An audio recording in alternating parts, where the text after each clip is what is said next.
Hey everybody, how's it going? Welcome to the Senior Living Headquarters. So in this video, we're just going to be pretty much explaining step by step how to get into a 55 plus community. We have talked about this topic, we've beat around the bush around this topic. We have spoken about 55 plus communities, retirement communities, all of that. But now you guys are asking, okay, and we have given you, the first step, but then what? So this is gonna kind of be your, I don't know, guideline. What to do next? What to do next? So first, am I ready? Are you ready? You, whoever's watching this video, are you ready? Are you 55 and up? That's the first step. Yes. You got to meet the requirements. You got to be 55. Not both of you. Not if you're not the husband or wife. Just one of them. Just one has to be 55. Or the caregiver. If the caregiver is 55 and up, and then you're housing however many kids or whatever. And there's a little wild card here. With some retirement communities, there's an 80-20 rule where 80% has to be over 55. If you are part of the 20%, you can be under 55. So check into that. And then the cost of living, everything like that could be found in our blog, which you can find at seniorlivingheadquarters.com. Especially this one specifically is entitled How to Get into a 55 Plus Community, a step-by-step guide. Yes, we give you a list of all the expenses that you will Cost of living for 1 year at the village. And we have a nice video that we found that we embedded in that that's actually great. That's a great video of an actual person in the villages in Florida that actually listed out their expenses for the whole year. And this is for the villages at Florida, correct? Yes, it is. And that's the cream of the crop. So if you guys look at this guideline, there's a good chance it's going to be a little less, correct? Well, you have Florida. Texas is a huge area for retirement communities. Arizona, and then you have places in the northern hemisphere. So, but actually, Arizona, Texas, and Florida are probably one of the three big ones. And now there are a few questions you need to ask yourself. So look within yourself and ask, do I have friends in the community? See, that's huge. If you have a friend that is, let's say, in a community in Texas, that's a retirement community, you can get, there's no better information than someone that is in there already. I mean, you can read the stuff on their website, and all their propaganda, and of course it sounds great, but if you have a person that's actually in there, a friend that you can talk to and say, okay, what's good, what's bad, it's huge. So that would be great if you have a friend that is in a retirement community that you're looking into. Yes, and especially if you have a prior friend that you have met through high school or whatever, because I'm in Rochester, New York. I have friends in North Carolina, and I have a friend in Vancouver. And we are great friends. So the chances of you knowing anybody in but that's over the internet. But it's also 2020, so get on the internet. But, and meet some friends. But, the chances, but let's be real, minus the internet, because some older people in the 55 plus community, even getting up to you barely understand social media and all. So what are the chances if you go to any retirement community that you know anybody? It's crazy that you say that. It was about a month ago, not even a month ago. My wife and I, we went down to Tampa, Treasure Island for a week of vacation, and we met a woman who was in a retirement community just outside of Tampa. It's like, wow, this is amazing. And she was able to tell us all the information about what's good, what's bad about where she is, which is probably about an hour south of the villages in Florida. So it's like, it was nice to get some interesting facts and, real life information on what she thinks of her community. She loves where she's at, so that was great. Yeah. So now, I'm gonna ask you to do something weird. Ready? Close your eyes. They're closed. Okay. How many people are living in your house right now? Right now, 4. 4. Okay. Who? My wife and 2 kids. So now say your 2 kids move out. Just the 2 of us, my wife and myself. How do you feel about that? How do you feel that your 2 kids are moved out? I think I need to downsize. You need to downsize. Okay, so downsizing is one Can I step. open my eyes? I hope. Oh, yeah, you Okay. can open your eyes now. Okay, so that was the scenario. Everybody reacts different to their kids leaving. Like The empty nester. The empty nest, yes. If you have empty nest syndrome, obviously he's thinking smart. You're thinking financially of, oh, okay, I don't need this extra space now. But some people are like, I got oh, 1,600 square feet and I only have 2 people. yeah, some people are like, oh, my kids, what am I ever going to do? You're not obviously that person that's like, oh, okay, now that you're gone, I don't need this. So let's go to something more financially stable.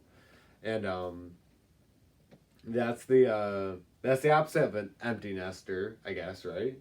Yes. I don't know. So anyways, would you consider yourself an empty nester? Well, not yet, but when my kids move out, yes. It would be an empty nester. Yes. It's hard to put yourself in those shoes. Kind of. But see, if you guys, let's say you and your sister move out, then it'll be just the 2 of us. Yep. And it's like, okay, do we want to move to a better climate? Do we want to move to a smaller home? Do we want to move to a place that has less maintenance? You know, the landscaping's done, lawn's done. There won't be snow removal because I want to go down south. They'll trim the palm trees. Yes. They'll take care of the pool. They'll take care of the jacuzzi. I mean, maybe get some golf courses in there. I mean, sounds awesome, doesn't it? Can it get better than that? As long as you can afford it. Yes. You know what I mean? And how old are you? 50. And how old is your wife? 49. And both of you guys, right now, at this point in time, are eligible to move into a 55-plus community. Well, not quite yet. I have to Well, be not 55. yeah. You have to be 55. Unless But we're in your the spot- 20. Well, it depends on the community. If it's a 80-20, we can fit into the 20%. Mhm. But you have to really do your homework and check out the retirement community. When you're 55, your wife is going to be 54. And they have a rule at the moment where if you're 55 You can and the get in. person is older than 45, you're fine. You're fine, yes. But if they're younger than 45, then they may start asking questions. They might, but as long as you're 55, as long as somebody's 55 in the retirement community that owns a house, then you're fine. Yeah, it's just the what this says here in the blog that you wrote is the What you calling me out on? I'm calling you out on I'll read word for word. Read it. Okay. Many of the communities have a rule that at least one person is over 55 and the other person is not younger than 45 years old. Yes. This is great because they take in the possibility of an age difference, but only given a 10-year cushion. If your significant other has not met the minimum age, then you are not ready for the 55-plus community.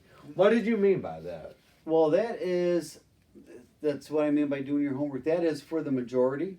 There are some places that you can actually have, like it's the 80-20 rule. If you don't fall into the 80% of 55 and older, you might fit into the 20% that doesn't need any age requirement. See what I mean? Yes. Obviously, I'm the devil's advocate. No one will be asking these questions to be. You got to challenge me every time. Got to get yeah, the I do facts have. right. Yes, exactly. Okay, and then am I okay with the homogeneous age neighborhood? So now, obviously, do you know what your bio name is? Like as far as Homo sapien? Sure. Have you not heard the term Homo sapien? Yes, I have. So that's a bio term. Homo just means same species. We are the same species, correct? And then, so what this means is this We're all of the same age. homogeneous aged, yes, it's everybody's the same age. Yes. So, am I okay with that? Would you be okay with that? Well, I see- sure as hell would be Yeah. okay with that. With the retirement When I'm communities that they want you at 55 plus. In some exceptions, you may be younger if your spouse is younger, or if you fall into the 20% rule that where you are, depending on the community, if it's 80-20, you may be younger than 55, but in all cases, every single resident's got to be 18 and over. Oh, yeah. So there is no school kids running around. There is no Playing basketball, breaking windows, Yes, you won't being have that. butt heads. Even in the 80-20 community, it's still you have to be at least 18 years old. Yes. And personally, I think everybody would want that. Anybody that's out of the age group that is making the noise wants that noise to be gone. Like, personally, I don't want that. I would rather be in the 55 plus community just to get away from that. Get Well- away from the kids. Get off. Okay. When I own property, get off it. Period. Get off the grass. No, not necessarily get off the grass. I just don't want you messing with my stuff, okay? Like, stop it. See, if like my parents are at a 55 plus community, and it is so quiet there, you can hear crickets. Yes. So, obviously, you know, the noise and being around people your same age when you're 55 and over isn't a bad idea. Obviously, when you start getting older, your health starts to kind of Yes. go on a decline. Yeah, we're talking a lot about active adult communities. As you get older, you may need assisted living, which you may Yes. need to. Medical care is medical care. It's near a necessity. Yes, you may need to move to a different place. There are some continuing care places where you can start off as a active adult, and then move to assisted living, and then Yes. move to nursing home, all within one community. You know, depending on your needs, you can move, but it's all within one, compared to just a single community that's just active adult. And then if you do need more needs, you have to actually move to a whole different area. Yes, and now going off of that, there are several. You've done way more homework on this than I have, but reading off of this, and my prior research before this, there are several different communities. For example, there are the 55 and over communities, obviously the independent living communities, the assisted living communities, the nursing home, obviously, and the continuing care retirement communities. Yes.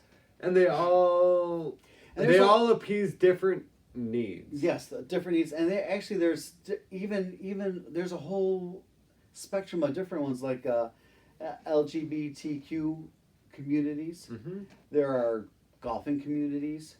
It's just and those are like lifestyle communities. Yes. Where only that group of people are within that There, community, yes. or this area, or depending on your needs, whether you need assisted living, whether you need a cook and housekeeping, Mm-hmm. or whether you need extensive care, whether you need a nurse on hand 24/7, you may need to be in a nursing home. I mean, it's all different needs. And I think that that's important, is being honest with yourself, is kind of just like knowing, what do I need? Yeah. Drop the ego, throw that out the window. What do I need? What am I not able to do that I need to function as a human? Right. And that's what you need somebody else to do. And starting out that, usually if you're 55 to 60, I'm just Ballparking. ballparking that you're probably just about ready to retire, and you're in pretty decent health, and you're going to be looking, for the most part, in a active adult community. You may not need any additional assistance like that. Exactly. And there are many steps into finding your personal community. We have many videos based off of that. If you guys want to check out what to look for in a retirement community, what is a retirement community, etc., etc. It goes. The We've list got goes on. A ton of videos that you can check out. And blogs. If you guys just want to check out the blogs for that suits you and people around your age, then check it out. SeniorLivingCommunity.com. It's pretty cool. We put a lot of time into that. So if you guys, and we're putting a whole bunch of other stuff. We're starting to get recipes in there. We're starting to get cutlery in there. Beautiful products for seniors and cutlery. It's unbelievable. Imagine what you could buy for your children or grandchildren for a anniversary gift or a wedding gift. Oh my God. yeah, Check it out. It is bizarre. And then there are just basic questions like, what do I look for in a senior community? Can I bring a cane on a plane? Can I use a roller as a wheelchair? Stuff like that. We have already answered. Just look in the description and you will find flat out right there. There's no excuses. You have to click Ton two of videos. buttons. You have to click the drop off for the description, and then you have to click the link to the video. There's no excuses to not knowing the answer to these questions. So if you're wondering, just click away on our thing. And if you have any more questions, Senior Living Headquarters will answer your questions. Thank you guys very much for watching this video. And hit subscribe and like. Subscribe, like, comment. If you want feedback, it could be good. It could be saying, hey, you suck, stop doing what you're doing, and, go back to your day You job. guys stink. Yeah, whatever you want. We are open to it. Thank you guys very much for watching and listening, and we will catch you guys next time. See you. See you later.